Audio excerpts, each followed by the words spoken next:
Welcome to Unicorns Talk Podcast, your weekly girl talk about Black women, our healing, and manifestation.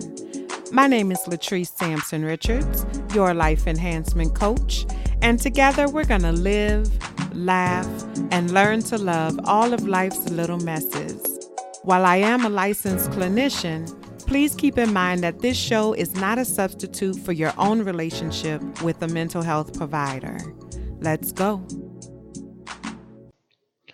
Hey, y'all. Thank you so much for tuning in to episode 45 of Unicorns Talk Podcast. My name is Latrice Sampson Richards, and by the time this actually airs, I'm going to be in the air on my way home to New Orleans. I am super excited about this trip home because it's the perfect balance of getting to spend time with my friends and family, but then also making connections for my business. My mother is equally excited for me to come home because the last time I came home, it was literally like for one day. And she was out of town that day at a church lady convention or whatever. And so she couldn't really, she didn't even get a chance to see me. And so I do have a few openings this weekend and over the next week or so to meet up with anybody who's interested in discussing like future collaborations or anybody that wants to work with me in a one-on-one type of setting. I'll be in New Orleans from September 19th until the 27th. So definitely reach out to me if you are so moved. But I'm also, just looking forward to spending time with my family. My mama gonna cook for me. Like that's one of the good things about coming home, like living away from home, is when you come home, they pretty much do whatever you ask them to do, because they're just so excited for you to be there. They're just happy for you to be there, So I'm going to get a chance to hook up with all of my homies or whatever. I already hollered at my friend Courtney. Hey, Co, I know you're listening or whatever. I can't wait to see you, girl. So it's going to be really good. Also, I'm going to be attending the Urban League of Greater New Orleans Young Professional monthly membership mixer.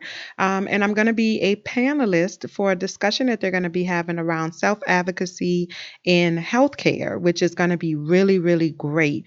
Of course, I'm going to be providing the mental health perspective, and I'm really looking forward to it. It's been a while since I've been home for a visit, like for real, where I can actually go see people and hang out and things like that. So I'm definitely going to try to see as many people as I can while I'm there.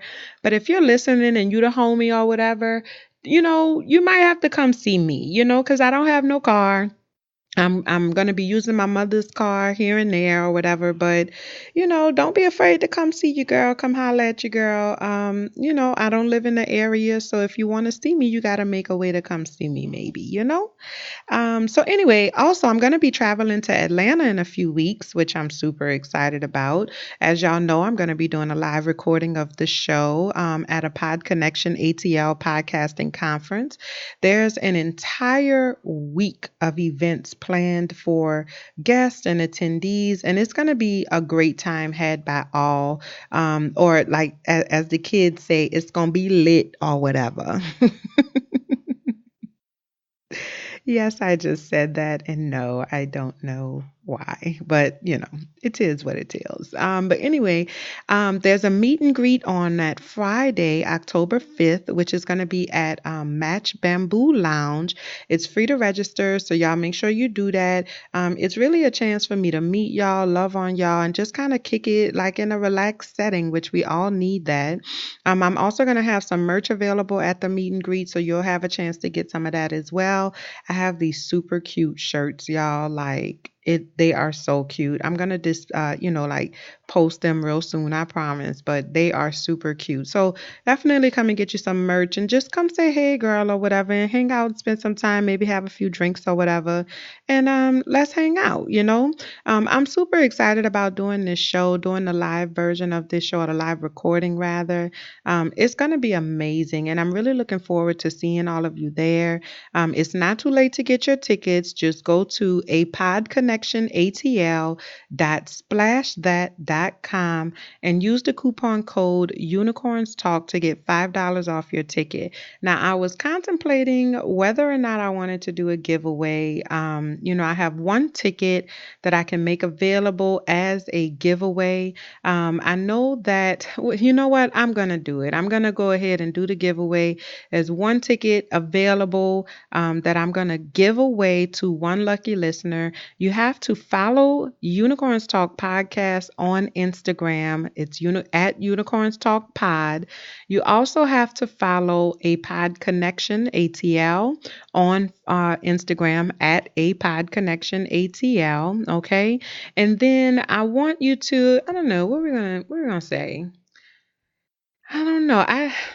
I've been going back and forth about whether or not I was gonna do this. Oh, I forgot to put my phone on silent, y'all. I apologize. I had been going back and forth about whether or not I was gonna do this, so I didn't really have anything in particular planned out. But I'm gonna say shoot me an email once you follow myself, at Unicorns Talk Pod, and you also follow a Pod Connection ATL, then I want you to shoot me an email at Unicorns Talk Pod at latricesampsonrichards.com and let me know what you enjoy about the show. Okay. The first person who does all three of those things, follow Unicorns Talk Pod on Instagram at Unicorns Talk Pod, follows a Pod Connection ATL on Instagram at a Pod Connection ATL, and shoot me an email letting me know what your favorite thing is about the podcast, about Unicorns Talk Podcast. And you send that email to Unicorns Talk Pod at latricesampsonrichards.com, and you got to do that by Friday of this week.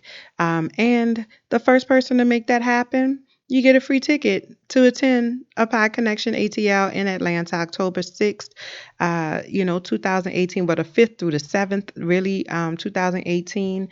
And I'll throw in a t-shirt too. We'll do a t-shirt as well. All right. So let's make that happen. If you haven't already, please be sure to rate, comment, and subscribe on Apple Podcasts or anywhere that you're listening right now.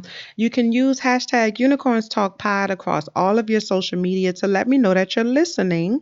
Make sure that you share it on your stories, on your timeline.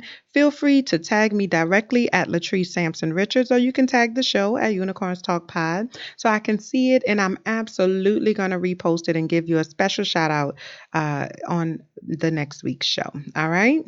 Okay. So let's get into this topic. This week, I am treating you all to a really special interview.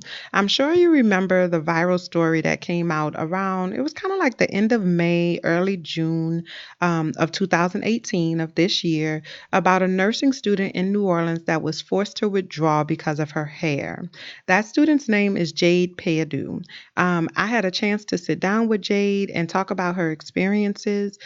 These days, Jade is a photographer and the owner of Moments by Jade Photography. She's born and raised in Marrero, Louisiana, but she currently resides in Harvey, Louisiana, with her husband and her two beautiful children. Jade formerly attended University of Holy Cross, where she was a nursing student until her natural hair and voice for fair treatment and accountability ultimately led to her forced withdrawal from the university. She's now using her story to speak out about the respectability politics aimed at hindering the progression of those in the Black community. I'm so happy to have Jade here with me today. We're going to be talking about Black women and the policing of our Blackness. So we're talking about policing our bodies, policing our hair, policing our voices. Jade, I cannot wait to hear what you have to say about the whole situation with Serena Williams and everything going on. And Jade is also going to talk to us a little bit about her own experience of policing for being Black, right? And so welcome so much. Welcome so much. God, who says that? What is that? Thank you so much, Jade, for agreeing to be on the show today, and welcome, welcome, welcome. Thank you for having me. And so I think, Jade, I would like for us to get started with you talking about your experience with Holy Cross. What happened? Some of my listeners may have already heard this story. It's been covered nationwide, but I want to hear from your own voice. What happened with Holy Cross? Um, Basically, the short end of it is I was a student at Holy Cross starting in 2014, and I was accepted into their nursing program last summer.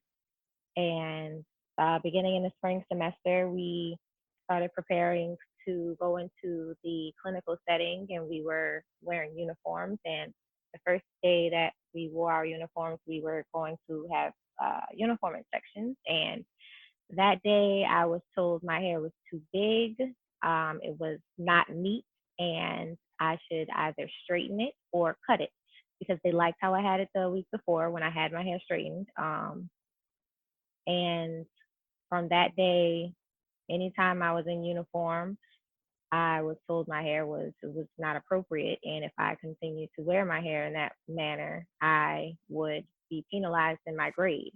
Now, Um, let me ask you a question really quickly. Who told you that? Was it because I know you said you were going into clinicals, and I think that, I was reading some of the comments and things online and some of the stories, and there was a little bit of confusion about who provided that directive. Was that a directive directly from the university, or was that a directive from your clinical location or whatever you call it?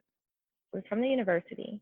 The head of the nursing program is Dr. Proctor, and she specifically told me I needed to cut my hair more or straighten it because they liked how it was.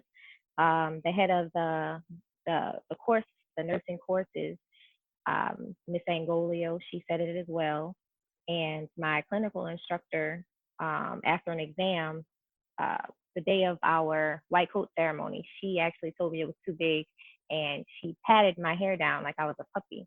And keep in mind, all of this was occurring, and I was defending myself because they said it was too big. When I was aware of the rules, I had actually cut my hair the summer before the semester before I entered the nursing school because I knew the rules and I knew that I would not have easily been able to manipulate my hair to meet the standards because I had very long hair. So I made it a point to continuously measure my hair before going into classes with my uniform on because I knew what the rule was and I didn't want to cause any problems.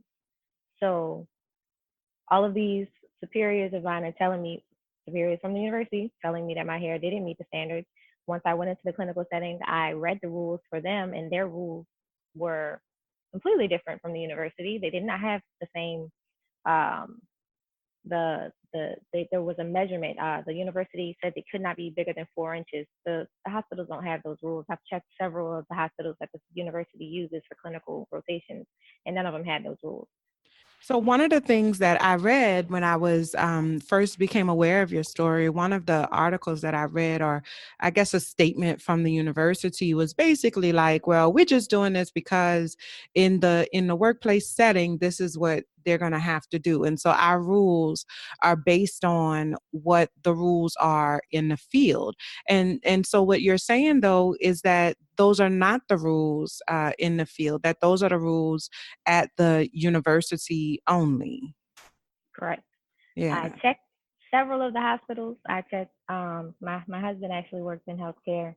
I have friends who are in some of the hospitals, so I was able to get my hands on the handbooks for those hospitals, and none of them match the university policy. None of them come remotely near those rules. Do those excuse me, not universities, do those hospitals, do they have rules specifically related to hair? Their rules state the hair must not impede and it must not interfere with your vision and it must be maintained. That's basically as deep as they go in when it comes to the hair standards. They want it clean and they don't want it in your face. Yeah, so no like 4 inches, like those detailed rules that Holy Cross has. No. Okay. Okay, so you make it through you said you made it to the white coat ceremony, which I'm not very, I mean, I know about the white coat ceremony, but I don't really know, all of the steps to get to that place. But I would assume you made it through clinicals. Is that accurate? No, actually, the white coat ceremony happens right before you go into clinicals, where you're Okay. presented with your white coat that you're gonna wear in your clinicals. It's basically another step in celebration that you've Okay. gotten this far. I was actually only allowed to participate in one clinical day. And what happened? Um, the week before clinicals started, I was pulled into a meeting. This was one of several meetings where I was pulled in with the head of the program, Dr. Proctor, the head of the nursing courses, and this particular meeting, I also had my nursing instructor. Um, I was pulled into this meeting, and um, they told me, well, first of all, they made me leave all of my things outside of the room. I couldn't even bring a piece of paper to keep notes. They told me if I that I had exhibited a pattern of behavior, and it was not professional. And this pattern of behavior was basically me being upset when they've been pulling me aside, harassing me about my hair. And they said that if I didn't sign this contract, which put me on probation, that I wouldn't be allowed to participate in clinicals. So I wasn't allowed to have a copy of the documents that they made me sign. I wasn't allowed to take it and read over it, and digest it and sign it and bring it back. They told me I had to sign it right then and there, or would not be allowed to go to clinicals the next day.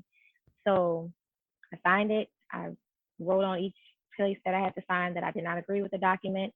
I was given an assignment where I was told I had to take responsibility for all of the things that they perceived me to have done, which were disobeying the rules of the university. They wanted me to quote the textbook, saying what I did wrong and how I was going to fix what I did wrong. What I did then for the assignment was I quoted their textbook. I used citations. I did everything I was supposed to do, and I said what they did wrong and how they needed to fix it. So I turned that in, and the day that I turned that in, I also submitted a formal complaint to the university regarding what they were doing to me. And after I submitted that complaint, I was pulled into another meeting, and I was asked what I wanted to happen with going forward. And basically, it boiled down to a fake investigation as to what happened, and them telling me I had two options. I needed to withdraw from the university or take blame for everything they did to me and not speak about it.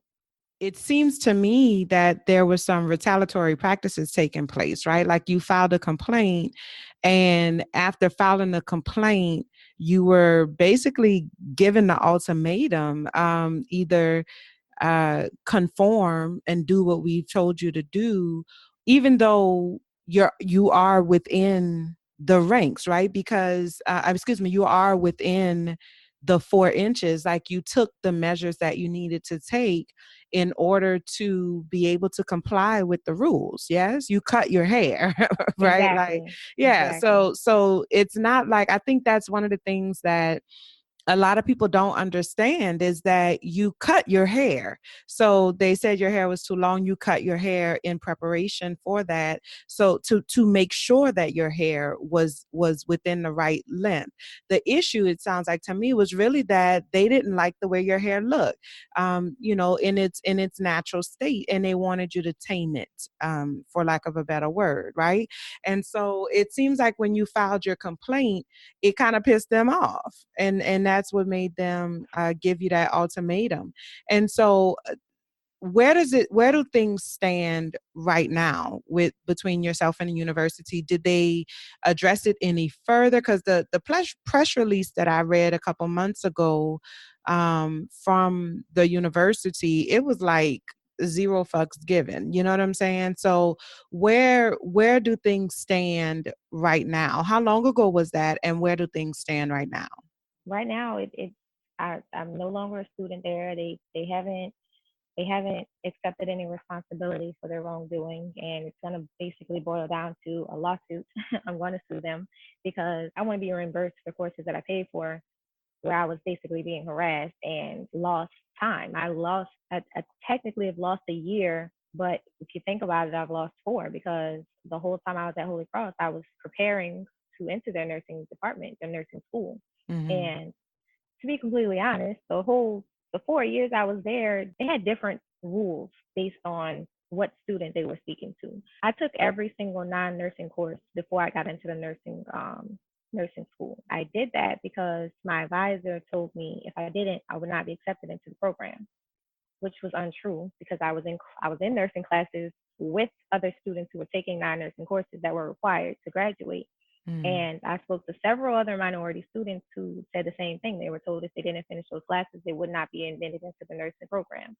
So basically, I wasted 4 years taking all of these other courses in preparation to be accepted into the nursing program. So I've lost 4 years of my life. Yeah. And yes, those courses can be applied to a biology degree, which I plan to pursue. But this last year of nursing classes, my fall semester, those classes are down the drain. Spring semester, I was forced to withdraw, so I don't even have credits for those. So it's gonna end up with me suing them for reimbursing for the classes that I had to take. And so the decision to go public, because you kind of went viral, girl.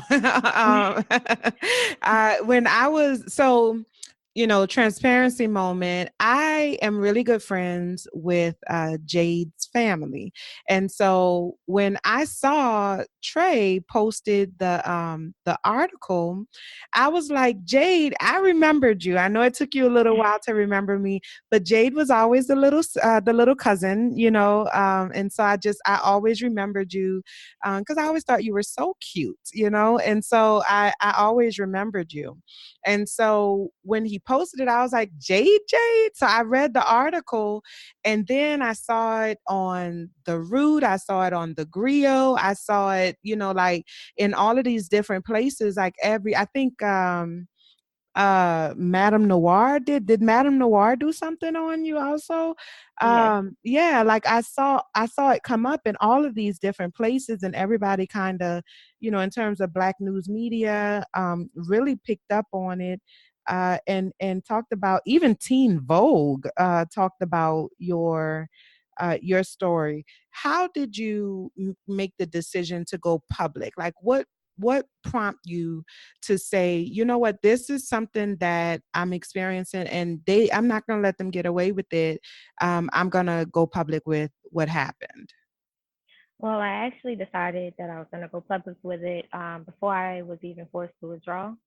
um, because I knew what they did wasn't right. I'd spoken to several other students who went through it, and what they did, what they were told, even though it wasn't fair, just so they could get through the nursing program. And I couldn't do that. I couldn't let them continue to get away with the unfair treatment. And I knew I needed to speak out about it if there was going to be some type of change.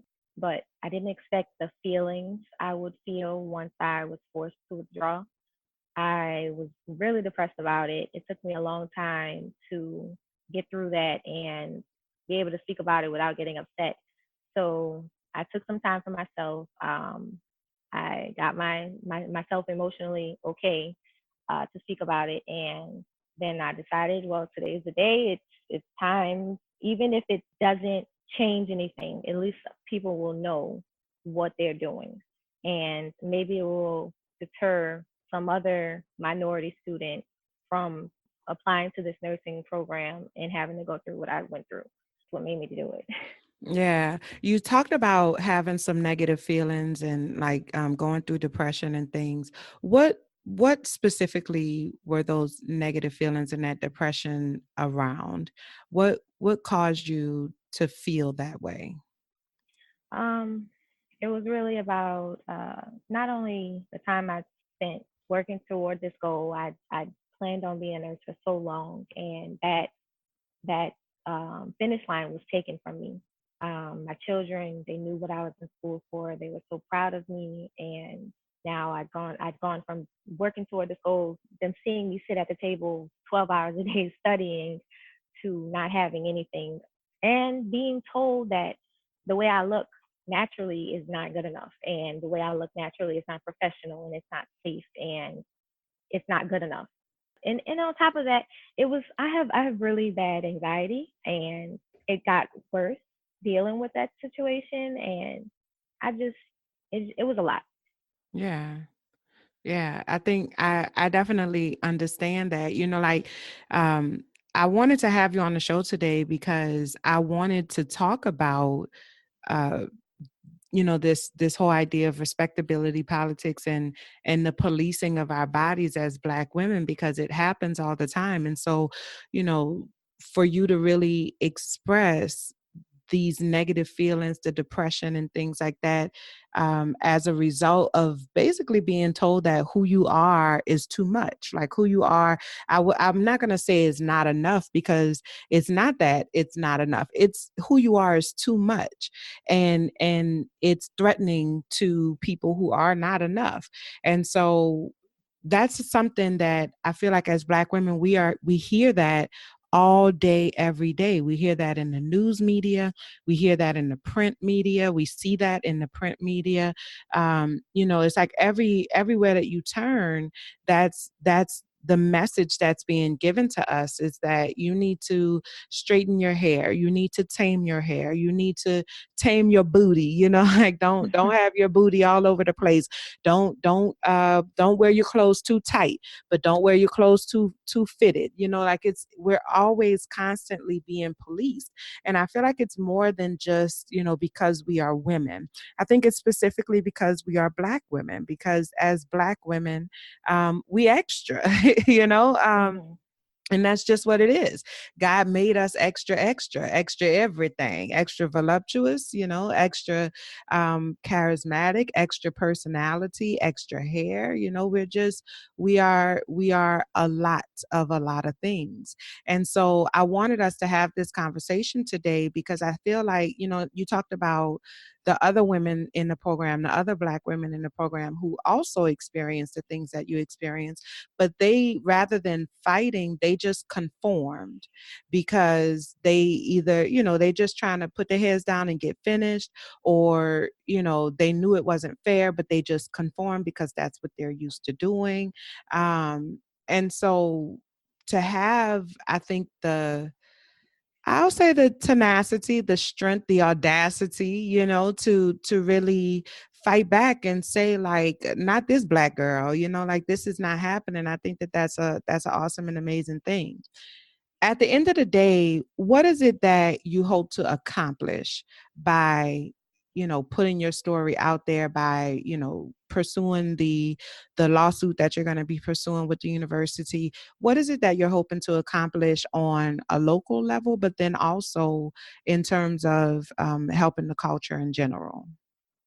At one point it was more. I wanted to accomplish changing the rules in these universities, not just universities, workplaces, and primary schools, because little girls are being told every day, and adults are being told every day that the way that they are naturally is not acceptable for the workplace or for the educational setting. And my initial goal was to have those rules changed. But now I want us to stop making it okay for that to happen. Right now, Black people have become part of the problem without even realizing it, because I was told. I was told I should have just done it. I should have straightened my hair, or I should have worn it differently. I should have cut it more. It's just hair. That's part of the problem. Mm, It's not okay to be told that my hair is inappropriate when it is. There's nothing wrong with it. mhm. But for my own people to tell me that I should have conformed and bent to those rules is part of the problem. And I want us to realize that and stop policing each other. We're constantly telling each other, okay, we're making Black people look bad by being ourselves.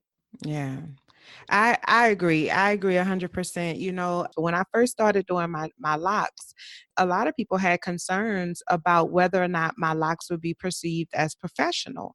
And in my mind, I'm like, why would it not be considered professional? I make the locks professional. The locks don't make me professional. The way I wear my hair is what makes my hair professional. Who I am in my hair is what makes my hair professional. It's not the other way around.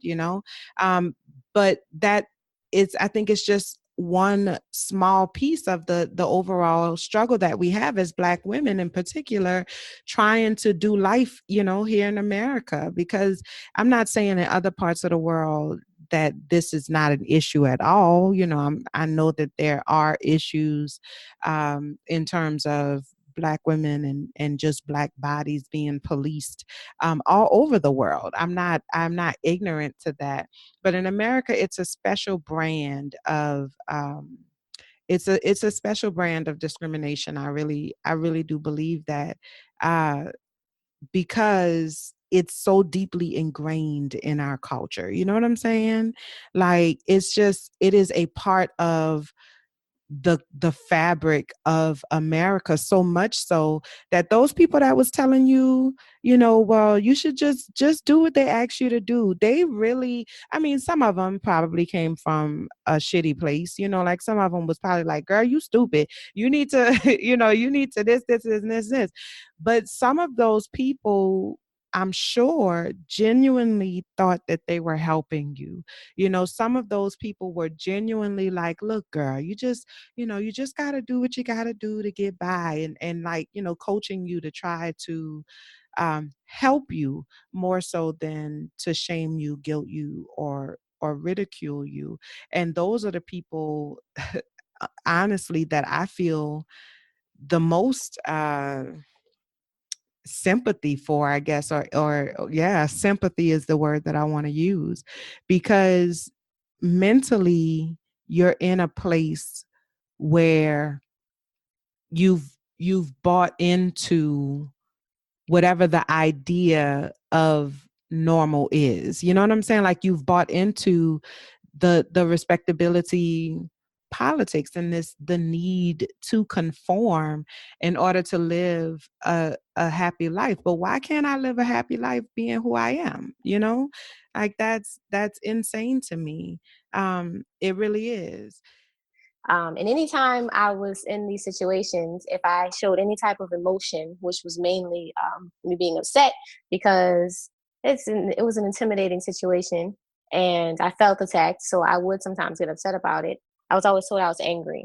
And I feel that if I were of a different race, I wouldn't have been called angry. I would just been, oh, she's showing some emotions. They always tell us to you're supposed to be aware of your own emotions and your own feelings about things so that you can be receptive to that of others. And we were taught that in school. Yet, my showing any form of emotion and being upset or having, if my face turned red because I am fair skinned, if I get upset, my face turns red. If I dropped any tears, I was called angry, which of course upset me even more. But that's that angry Black woman stereotype, and I feel that definitely is being displayed over the news right now when it comes to Serena Williams. I think the situation is absolutely disgusting with what they've done to her because, as usual, not only women but women of color are not treated fairly across the board, especially in sports, apparently. Let's talk about the situation with Serena Williams. For anybody who doesn't know already, I mean, like, have you really been under the rock? I need you to come from under the rock. You know what I'm saying? But for anybody who doesn't know, last weekend, Serena Williams was playing, I think it was the US Open or something like that. And, she was just coming off the heels of the whole controversy with the French Open about her cat suit, which was a compression suit that Nike designed for her to combat her blood clots that she developed during her pregnancy. So the French Open president made this big announcement that the cat suit would no longer be appropriate and that it was disrespectful, which is, the policing of her body. She can't help it that she got ass for days and thighs and things like that. Like, that's not her fault. You know what I'm saying? You need to talk to God about that, because that's how he made her, all healthy and fine and stallion like, right?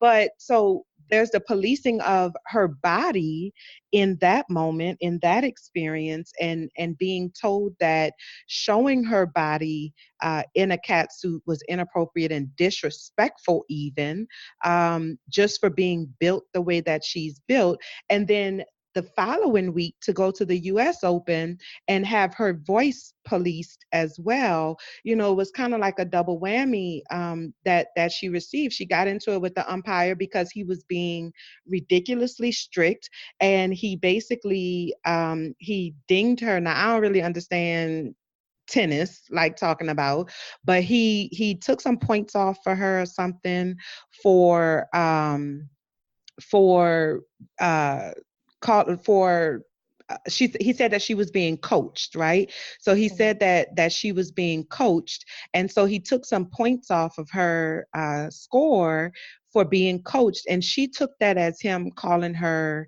a liar, or like saying that she was cheating, and she took major offense to the idea or the notion of her cheating, which I think is understandable because your name is all you have. And so when somebody says that you are a cheater or a liar or something like that, then that calls your character into question, which was the argument that she was making, right? And so she went on, she was pissed about it. You could see that she was pissed about it, understandably so. She, I think, was trying to be as professional as she could, but she demanded an apology from him, and he refused to issue her an apology. And so she called him a thief because she said he stole a point from her by taking that point from her by, saying that she received coaching, which was against the rules. And once she did that, he took a game point from her or something like that. He penalized her for basically berating or being disrespectful toward him, which I think at the end of the day amounts to unsportsmanlike conduct. And so which ultimately, I'm not going to say it caused her to lose the game, because the other girl was actually holding her own, like considering that she was playing Serena Williams, like she was holding her own. She wasn't like getting skull dragged. It wasn't like Serena losing those points or whatever, like gave her the win or anything like that. That girl worked hard for that win. But it definitely tainted her win, because if you're going to beat Serena Williams, you need to beat Serena Williams, outright. And you don't want to, I would imagine that you don't want to have any question around whether or not you beat her because you were better than her on that day, or if you beat her because of whatever the other shit that she had going on. And so, Serena, so this weekend, it really started the conversation around the policing of women in general, like you said, but specifically the policing of Black women and the policing of our voices. You said, Jade, you said that when you experienced your discrimination or experienced discrimination at Holy Cross College, and you verbalized that you were displeased with what was going on, what was being said to you, and things like that.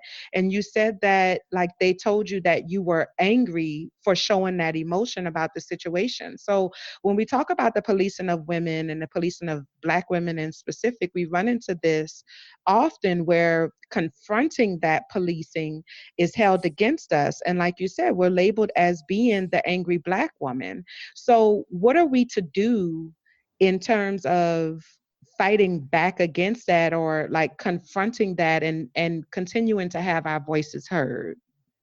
Um, I think navigating that is very difficult. I don't necessarily know how we can fix the stereotype and allow our voices to be heard without being angry. But I just know right now and throughout history, we've if we did not remain incredibly happy and cheerful at all times, we are angry. We're not allowed to display any range of human emotions. We're not allowed to verbalize our feelings or our view of our mistreatment. I don't I don't have the means to the end for it. I just know that continuously we will have to speak out and share the injustices that we're encountering, as well as continue to let our voices be heard. Whether we're labeled as angry, we have the right to be angry. If I'm upset and you want to call me angry, you're wrong, but I have the right to be angry. I have the right to be upset. I have the right to feel whatever it is I'm feeling. Right, Serena Williams had every right to defend herself. She wasn't cheating. She couldn't even see her coach in that instance. Her coach admitted, yes, he was coaching her, but she couldn't see him. He was wrong. He should have been penalized, not her. right, And for her to defend herself, If she got angry, that's her right. She's not the first person to get angry on a tennis court. She's not the first person to defend herself. She's not the first person to get show any range of emotions on that court. There have been instances where tennis players have bashed their rackets and carried on for longer times than she did. Yet we have overshadowed Naomi Osaka's win with this situation because people want to blow it out of proportion. She had the right to defend herself. She's penalized for something that was natural to happen. She wasn't wrong. Yeah, I agree. It brought to mind my own experience, the first experience that I could think of I think when I was aware of my policing or having been policed, I was working for, it was my first job fresh out of grad school. I was working at the boys' jail down in New Orleans, Bridge City Center for Youth. And I remember that we used to have like an on call rotational schedule where we would have to, everybody would take a turn being on suicide call, like on call for suicide watch. So if there was a ruckus or something that happened at the facility and it was related to mental health, it didn't matter what time of the day it was. They literally had a beeper and they would call us and we would have to come out and see what was going on. So this one particular night I was on call and I had to come out because this one of the kids at the facility, he said that he was suicidal and he wanted to kill himself and I had to come and assess the situation and everything like that. Now, let me say this. A lot of times the kids would sometimes use that as an excuse to get out of the dorms because when you go on suicide watch, you get one-on-one treatment. Now, I'm not saying that, I always took suicide ideations or suicidal ideation seriously. You always want to take suicidal ideation seriously. But my job was to assess the situation and to understand what was going on, like in reality, and not just take what the kid was saying at face value. So, long story short, I came in. There was a male nurse who had been at the facility for a while, and I was fresh out of grad school. This young Black girl. I wasn't even licensed yet. I was still working toward my licensure. And so I was on call and I made the decision to put the child on suicide watch. And the male nurse, did not agree with my decision. And so I was like, okay, that's duly noted. I hear what you're saying or whatever, but this is what we're going to do. So what we're going to do is A, then B, then C, right? I laid it out to him very clearly. And he continued to go back and forth with me for about 10 minutes, which when you are in the middle of handling a suicide watch situation, 10 minutes is a long damn time. You know what I'm saying? Mhm. So we went back and forth, and I just kept reiterating to him, what we're going to do is A, then B, then C. Well, I don't think we should do that, and this, that, and the other. He even went so far as to go above my head and call the on-call psychiatrist in order to get to tell the psychiatrist about the situation and try to get the psychiatrist to do what he wanted to do. So I spoke to the psychiatrist. I told him what my clinical decision was, what my clinical understanding was of the situation, why I made the decision that I made. And the psychiatrist was like, all right, it sounds like you got this under control. So it's 1 o'clock in the morning. Don't call me no more. You know what I'm saying? So I hung up the phone and I looked him in his eyes, directly in his eyes, and I said, so what we're going to do is A, then B, then C. Thank you. And he, at that point, he had to do what I told him to do, but he made it very clear that he wasn't pleased about having to do that.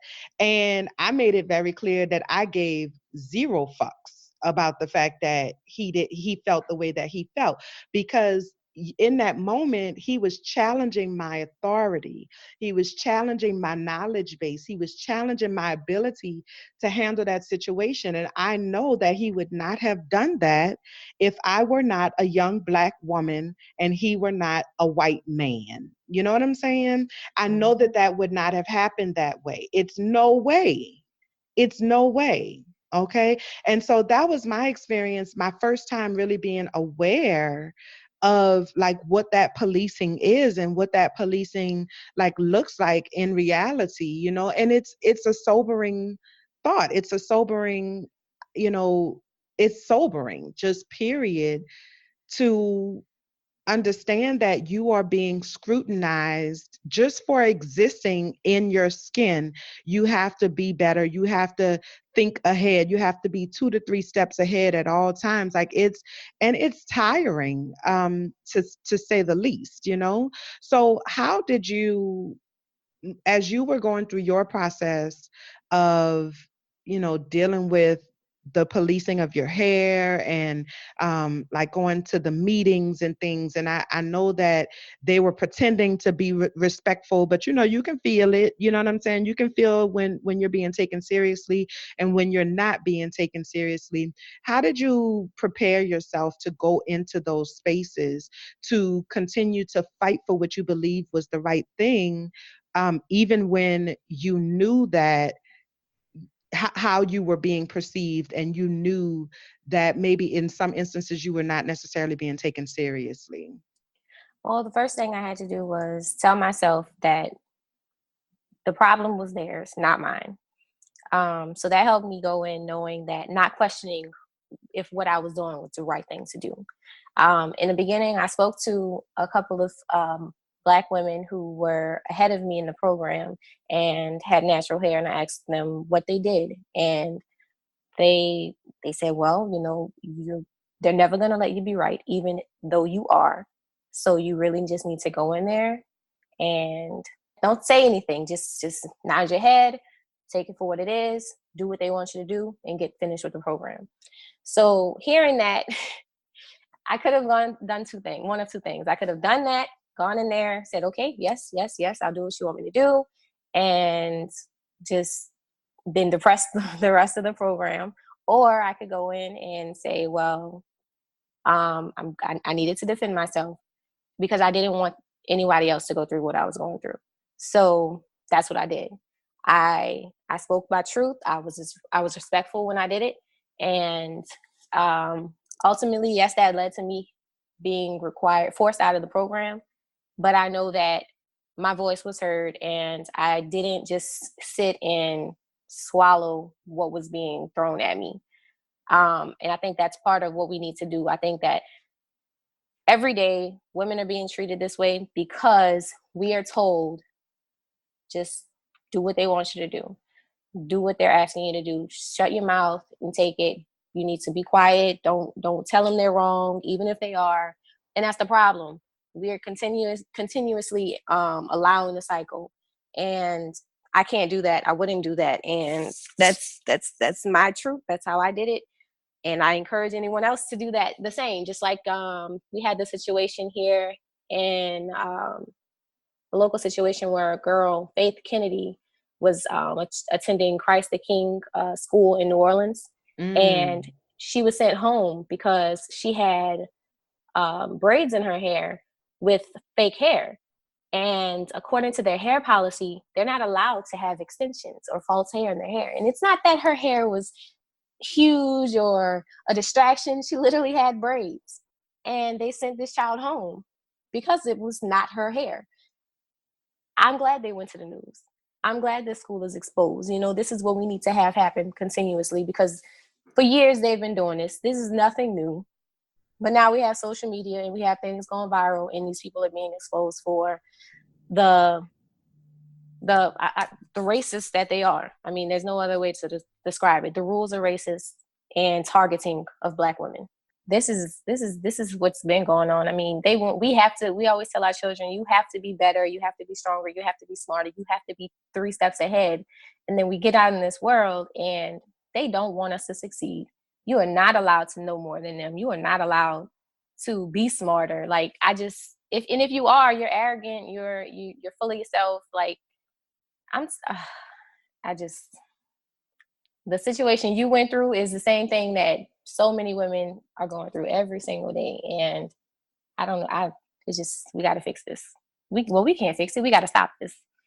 Yeah, well, and I think a part of the way that we do fix it on a collective kind of like a meta level is that we continue to show up and be unapologetic. You know what I'm saying? Mm-hmm. Like that's how we fix this, because if we never force them to get comfortable with us and all of our crown and all of our glory and all of our thick thighs, big lips, curly hair, glory and awesomeness, then they're never going to learn how to do it, you know? And so we have to not shy away from putting ourselves in those spaces. We have to not regulate ourselves, because what happens is, you know, we start to regulate ourselves. We start to Yep. police each other so that we can be a part of, you know, the greater societal expectation or experience. You know what I'm saying? Like this respectability politics.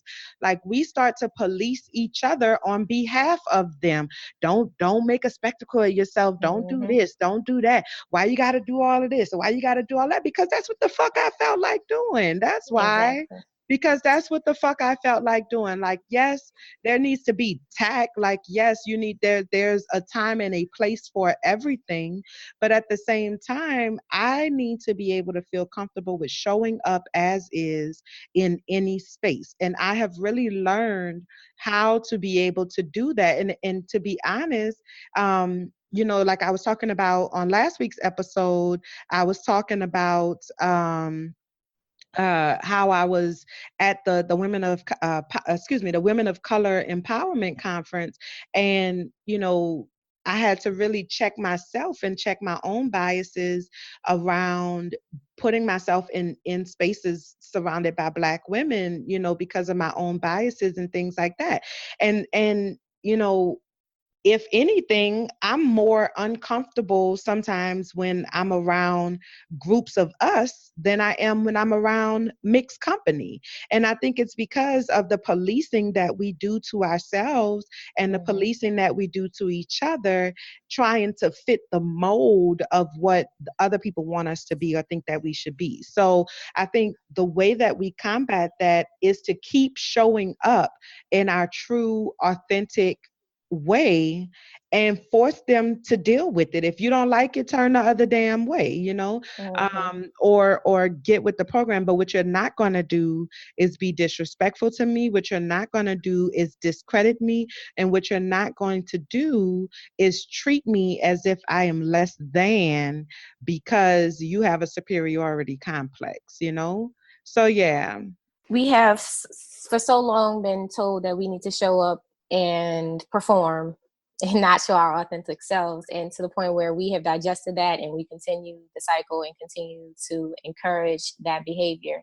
And actually this conversation has made me think about this book I read by Dr. Joy DeGroy. It's called Oh, Post-Traumatic Slave Syndrome. Have you girl, read it? don't get me started, girl. Don't get me started, because that's like, yes, have I read it? Mm-hmm. Yes, I have. I Yeah. have read it. I actually did an entire speech about that book at the Louisiana Mental Health Counselors Association luncheon a couple years ago, Wow. and baby, they was not pleased with that. But you know Of what? course. It is what it is. You know. I recommend anybody. I recommend everyone to read that. I mean, it helped me realize so many things that have been rooted in us for years, and it's not something that we willingly do at this point. It's just it's been ingrained in us. That's how we have to survive, and we need to acknowledge that this is happening, and we need to find a way to remove it from ourselves. And it starts with people like you being yourself unapologetically when you show up anywhere you go. So Right.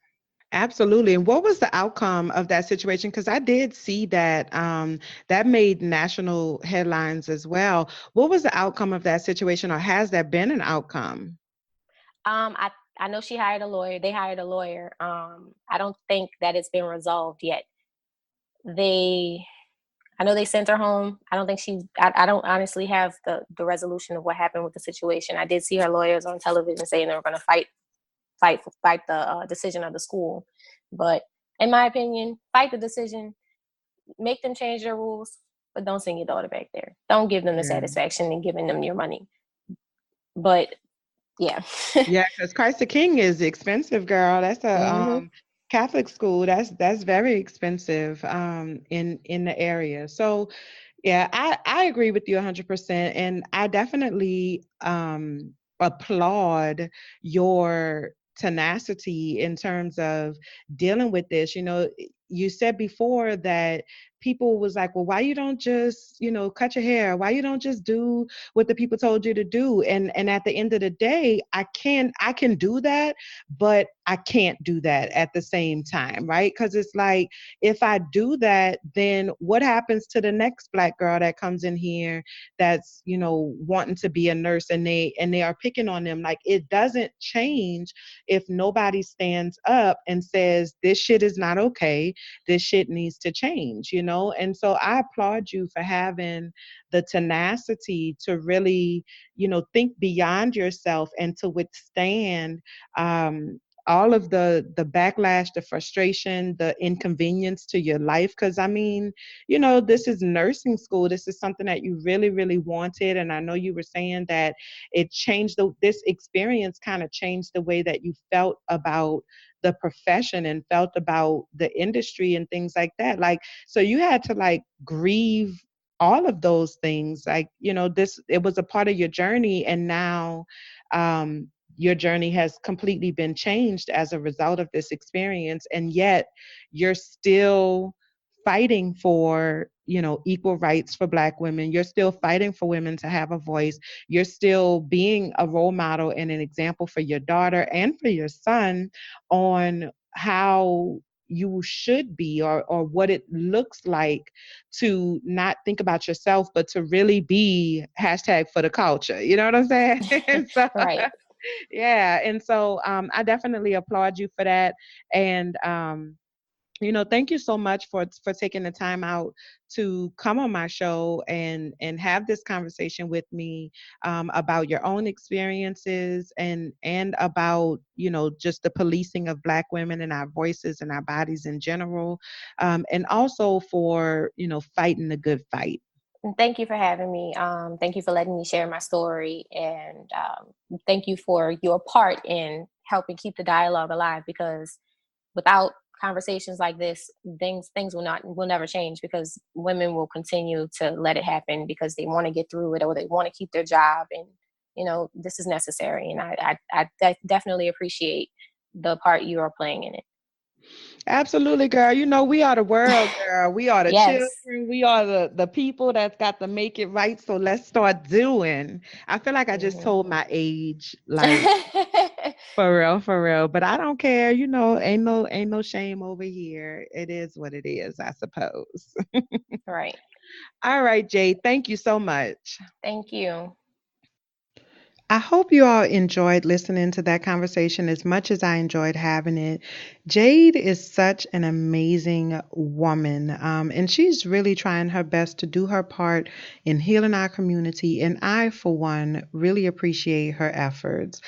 You can reach out to Jade if you're interested in working with her in her photography business, or just to discuss her experiences more in depth by following her on Facebook at Jade Monique, on IG or Instagram at Jade Truly, JADETRULY, or on Twitter at Jade_Truly with the double Y. So that's JADE_TRULYY.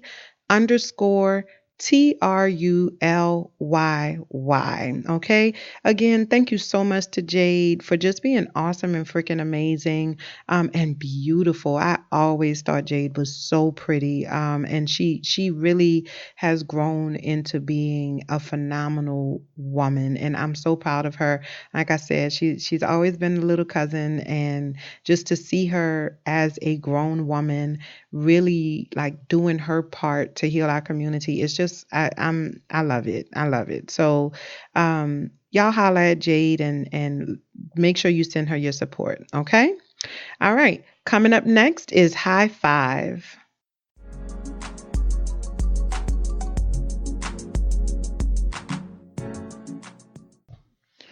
So this week's high five goes to hashtag yacht shit. Listen, okay? For the second year in a row, I think it's the second year. I want to say it's the second year, but for the second year in a row, Issa Rae, star of HBO's Insecure, awkward black girl, just all around freaking awesome and fucking amazing, dripping with black girl magic and all kind of other crazy shit. Like Issa Rae is the business. Like I seriously have a girl crush on her. Y'all already know that. You know what I'm saying? But she hosted a Emmys yacht party for Black Hollywood, and as usual, this party did not disappoint, I think is the word that I'm looking for. It was star studded. It was, black film stars, black television stars, black internet stars, and the people behind the scenes who make everything happen. And this is my second time this episode saying this word, y'all. I feel like it's becoming a part of my vocabulary or whatever, but it was lit. It was lit. Listen, Tiffany Haddish was there, Tracy Ellis Ross was there, Lil Rel was there, who I actually watched his new show. He has a new show on Fox, and I think it's called like Rel or something like that. I watched the first episode of his show. It was decent. You know what I'm saying? Yvonne Orji was there, Amanda Seales, Natasha Rothwell, like pretty much the whole Insecure crew was there. But then also, people who are not on the show. Like it was just all of Black Hollywood. Amanda Seales posted on Instagram. And listen, they blew up Instagram with this whole situation. You know what I'm saying? Amanda Seales posted on Instagram. And one of the things that really stood out to me that she said was, it's such a blessing to be able to have a community within this community, Black Hollywood is growing, and they are definitely, as my mama would say, kicking ass and taking names. You know what I'm saying? But I love to see the community that they have with each other, supporting each other, uplifting each other. I really love to see that off the screen just as much as we see it on screen. Some of my favorite moments from like the Instagram stories and things like that, they did a swag surf, y'all, and like a real life swag surf on like a yacht. Like that's so black, and I live. Okay? Like I live. Like for real, for real. Like a swag surf is the quintessential like we black and we getting it and we celebrating something. Let's do a swag surf. You know what I'm saying? So I was really, really excited to see the swag surf. They had alcohol, they had booty popping, they was just having a good ass, black ass, good ass time.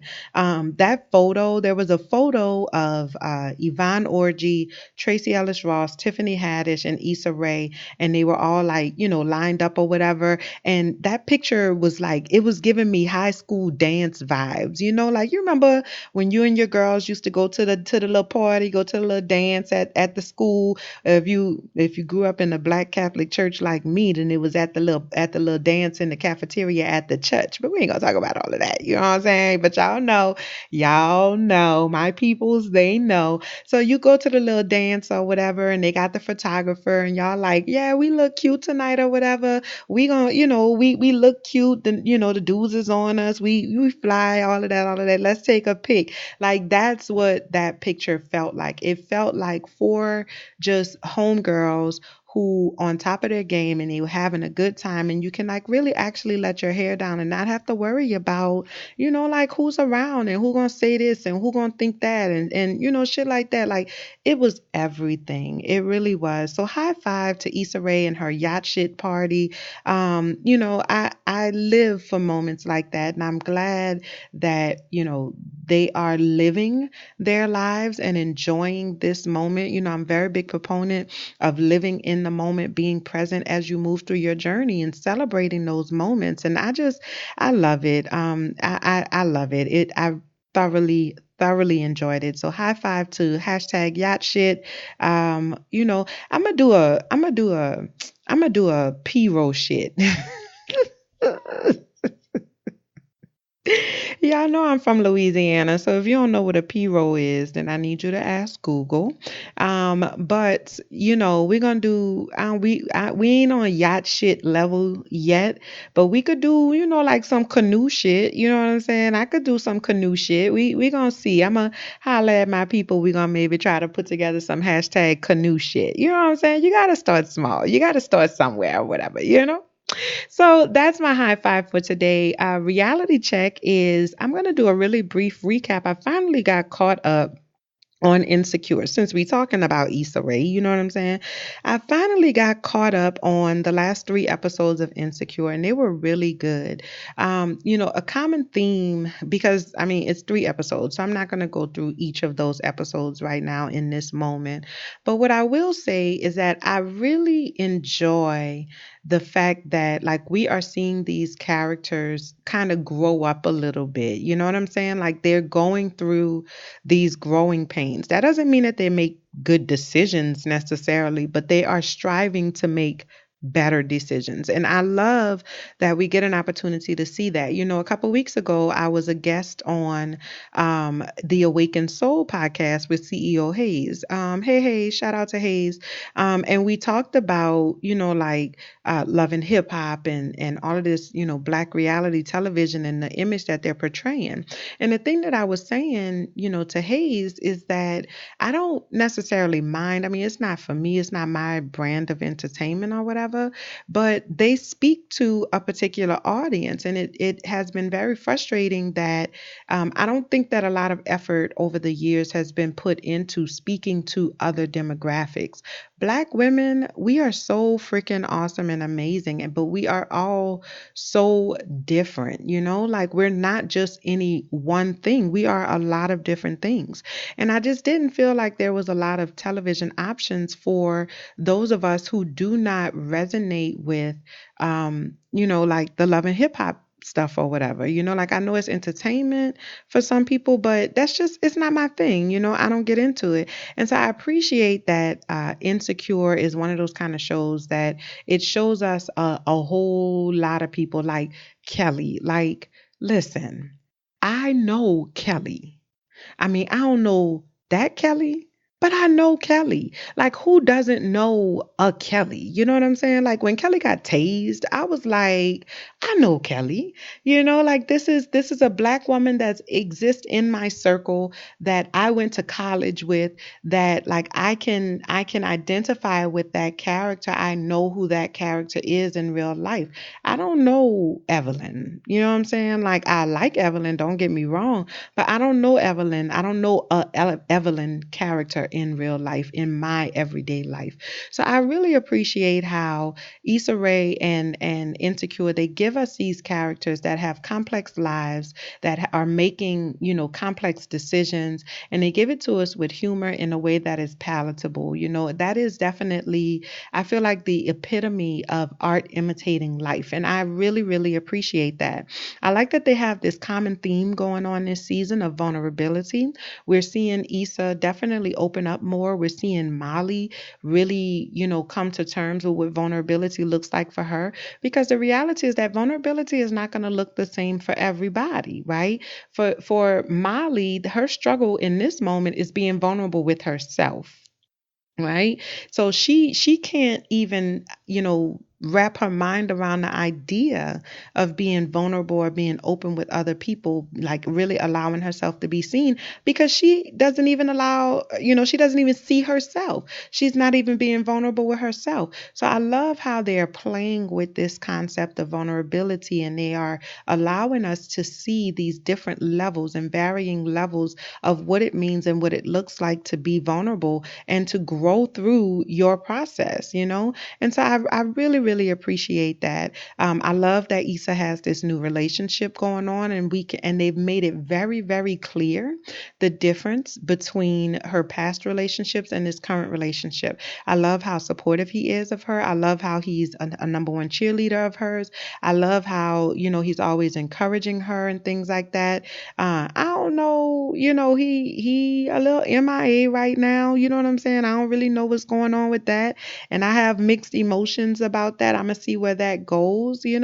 But in general, I like the relationship that she has with Nathan. I like how he gets her. She allowed herself to be vulnerable with him, like telling him about Mirror Bay. You know what I'm saying? Or Mirror Bitch. What she call her? Mirror Bitch. You know what I'm saying? Like, I love that she shared that with him, and she's never shared that with any other guy, right? Because I like everybody has those things about themselves that they don't share in relationships that other people don't really know about. I mean, I know I do, and I know I'm not the only one. There's things that my husband knows about me that no other human being, not my mama, not my daddy, not my sister, not my ex, not no other human being knows.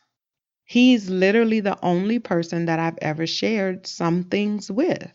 Things that I've been carrying around with me my whole life, or parts or aspects of myself that nobody else really knows, right? And that vulnerability allows me to be able to grow and to be able to flourish. And so I'm glad that Issa has found somebody that she can be vulnerable with, or at least to be able to start the process of identifying people who are more readily available for her to be able to be vulnerable with. Because the guys that she was dating before, they wasn't capable of showing up for her and allowing her to be vulnerable. So I love Insecure. I've caught up on these episodes and they have been very, very good. I'm looking forward to seeing what happens next. I really want to know what's going on with Nathan. Like, where you at though? Like, I don't understand what happened to Nathan. So we're gonna see what happens with that. But that's your reality check for today. Just a quick little Insecure wrap up. I also got caught up on Love Is over on OWN, and I think I'm going to do an entire episode on Love Is, though, because I have thoughts, okay? I definitely have thoughts. Anyway, moving on. I just want to give a few shout outs. I want to definitely give a shout out to Stephanie, the life architect. Stephanie is the co host of Not Your Mama's podcast, which is a freaking awesome and amazing podcast. I really, really love it. But she just started a new podcast called I Said No with Stephanie, the life architect, in which she creates which she created to activate, renew, and celebrate your freedom and her own. And so the podcast is really good, y'all.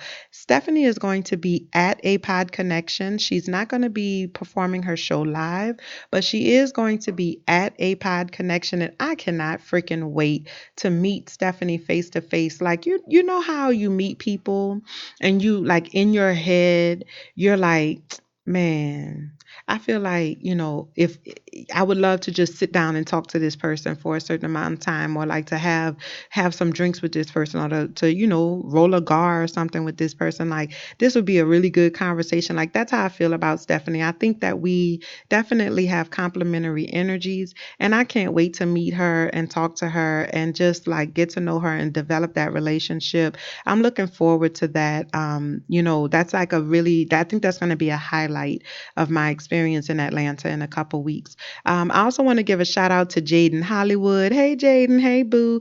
Jaden is the host of Unapologetic Podcast, which y'all know I love freaking Unapologetic Podcast. If you're not listening to Unapologetic, you need to get your whole life together. Jaden is also going to be one of the co-hosts of A Pod Connection. And so this will be me and Jaden's first time meeting face to face, and I'm really looking forward to that as well. Also, shout out to Nicole Empress Nick Banks. Nicole is the founder of A Pod Connection Network. She, like, the whole event, like all of it, this is Nicole's doing. So shout out to Nicole for making that happen, and for having that vision, and for having just the tenacity to like bring this vision into fruition. I definitely see that she is trying to grow this thing, and I'm excited to be able to be a part of it. And Nicole is also going to be a co-host along with Jaden for the conference. So I'm looking forward to that. I also want to give a shout out to Trust Village, which is my Facebook group. We have surpassed 1,000 members. So I want to give a shout out to all 1,000 of my villagers out there. I fucking love y'all. And I really want y'all to know, trust, and understand that I love y'all. I'm rooting for y'all. And I am so appreciative of having the opportunity to participate in your journey. Thank you. Thank you for giving me a chance to help guide you into the next phase and the next chapter of your life. We are just getting started. I am celebrating 1,000 members. Look, the goal was to get to 1,000 by the end of the year. We got to 1,000 before the end of the quarter. You know what I'm saying? And so we are celebrating. I already told the ladies about that celebration. I'm giving away some Trust Village swag, which I love Trust Village swag. Like, it's fucking amazing or whatever. So anyway, but I want to give a shout out to all of my villagers. And then lastly, I want to give a shout out to the Read podcast and the Friend Zone podcast, because they have really been putting out some quality programming over the last few weeks. I've been finally able to catch up on all of my episodes. I had gotten like 5 episodes behind on each of them. So I've finally been able to catch up on all of my episodes, and they have really been putting out some quality content.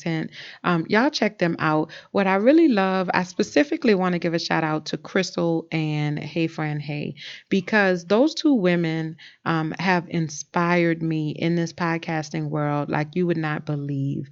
They are so awesome and amazing. I love how they put themselves on display. They share of themselves, and it's obvious that they are genuinely interested in helping our community. You know what I'm saying? They do it in their own way. They both have their own style. They both have their own way of doing things, but it accomplishes the same goal. And I appreciate that. I am deeply inspired by them in terms of like moving into the world of creating. And I just want to give a shout out to them for real, for real. Okay. And don't forget that I have partnered with Talkspace online therapy platform as a provider for the state of Louisiana. Talkspace makes therapy convenient and attainable for those who don't have time to leave work and go to an office.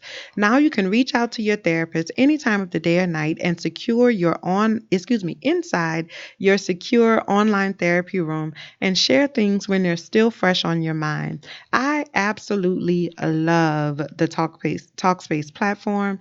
It's easy to use, and I love being able to send voice notes and video messages to my clients to communicate with them more in depth. I love that my clients have the freedom to talk to me whenever they need to vent, whenever they need to purge. I love that my clients can listen to my show. I have multiple clients that listen to my show, which is always like mind blowing to me that in the middle of a session, my client will reference the show, like that they listen to the podcast and things like that. Like that's really freaking like cool to me. So anyway, right now I can only work with people who live in the state of Louisiana because that is where I am licensed. I'm working on getting licensed in other states, but currently that is where I am licensed. So in the state of Louisiana, or if you live outside of the country. So I can also work with people in other countries. Okay. So if you live anywhere in the state of Louisiana or outside of the United States and you're interested in working with me, you can join Talkspace and ask for me by name. But even if you're not in Louisiana, check it out and find an amazing licensed therapist in your state. Just make sure you let them know I sent you. Talkspace is therapy for how you live. All right.